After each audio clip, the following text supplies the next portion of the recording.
प्रभादेवी परदेशींचा इशारा. आयुक्तांच्या बंद दालनाला चिकटविले निवेदन. सरकारने सक्षमीकरणासाठी महिला कायद्यात महिला आरक्षणाची तरतूद केली आहे.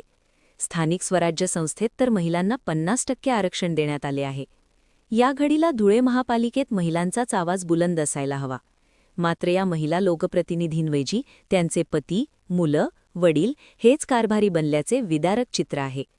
या गंभीर सामाजिक समस्येकडे प्रभादेवी परदेशींनी लक्ष वेधले आहे. यापुढे नगरसेविकांऐवजी त्यांचे नातलग कामकाजात ढवळाढवळ करतील तर त्यांना साडीचोळीचा आहेर दिला जाईल असा जाहीर इशाराच त्यांनी निवेदनाद्वारे दिला आहे. आयुक्त भेटीसाठी उपलब्ध होऊ न शकल्याने परदेशींनी त्यांच्या दालनालाच निवेदन चिकटवून निषेध केला. या संदर्भात प्रभादेवी परदेशींनी दिलेल्या निवेदनात म्हटले आहे की पंतप्रधान नरेंद्र मोदी आणि मुख्यमंत्री देवेंद्र फडणवीस हे महिला सक्षमीकरणासाठी प्रयत्नशील आहेत, परंतु त्यांच्या प्रयत्नांना सर्वत्र हरताळ खासली जात आहे. धुळे महापालिकेत महिला नगरसेविकांच्या जागी त्यांचे पती, भाऊ, पिता, मुलगा हेच प्रत्यक्षात कामे करत आहेत. ही बाब गंभीर आहे. शिवाय अशांनी महिला आरक्षणाच्या मूळ उद्देशाचा अपमान होत असून लोकशाही व्यवस्थेची थट्टा होत आहे. वास्तविक 21व्या शतकातील महिला आपले निर्णय घेण्यास सक्षम आहेत, तरीही त्यांना रबर स्टॅम्प बनविले जात आहे. या भयान अवस्थेकडे प्रशासनाने वेळीच लक्ष द्यावे. महाराष्ट्र महानगरपालिका अधिनियम, स्थानिक स्वराज्य संस्था नियमावली तसेच महिला आरक्षणासंबंधी शासन निर्णयानुसार निवडून आलेली प्रतिनिधीच तिचे पद व अधिकार वापरू शकते. यात कोणालाही हस्तक्षेप करण्याचा अधिकार नाही. अशाने संविधानाचाही अवमान होत आहे. त्यामुळे नगरसेविकांच्या नातलगांची ढवळाढवळ तातडीने रोखण्यात यावी.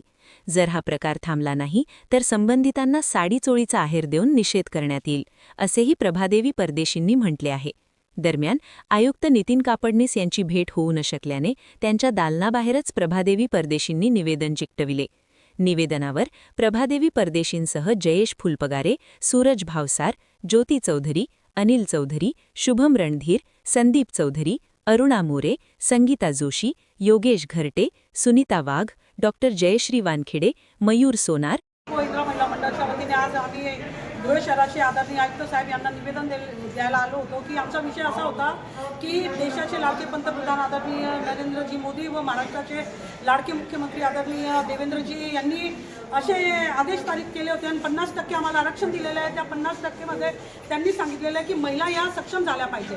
परंतु असं निर्देशनास आलेलं आहे की त्यांचे भाऊ, पती आणि बाप महिलांचे कामं करत असतो. आम्ही कोणत्याही व्यक्तीला, मनुष्याला आम्ही विरोध नाही करत आहे.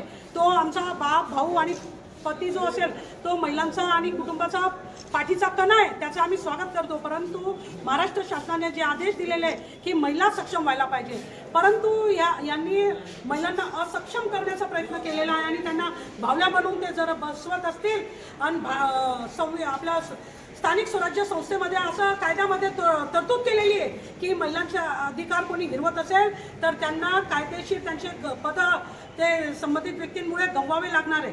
परंतु आम्हाला असं पुढे आढळल्यास आम्ही त्यांना, त्या व्यक्तींना, संबंधित व्यक्तींना, सर्व महिला प्रचंड मोठ्या प्रमाणात येऊन साडीचोळीचा आहेर देणार आहे. आज दुर्भाग्य बघा की धुळे शहराचे लाडके आयुक्तांकडे निवेदन द्यायला आम्ही सर्व महिला आलो होतो. उन्हाचा तडाखा सर्वांना माहिती आहे, 40च्या जवळपास पोहोचलेला आहे. परंतु दुर्भाग्य असं की त्यांचं कॅबिन खाली असताना आम्ही विनवण्या केल्या त्यांना. आम्ही त्यांना विनंती केली की आम्हाला 2 मिनिटं देण्यात यावे, परंतु त्यांनी नकार दिला. त्यांचं असं म्हणणं आहे की आमची मीटिंग आहे. परंतु कायद्यात अशी कोणतीच तरतूद नाही आहे की तुम्ही महिलांना तडकारून ठेवणार. आणि आम्हाला त्यांनी आमचं निवेदन नाही स्वीकारलं तर आम्ही सर्व महिलांनी तो निवेदन आता आयुक्त साहेबांच्या कॅबिनला दिलेला आहे, दरवाजाला चिपवून दिलेला आहे आणि याची सर्व जबाबदारी संबंधित आयुक्त साहेबांची राहणार आहे. दुसरं असं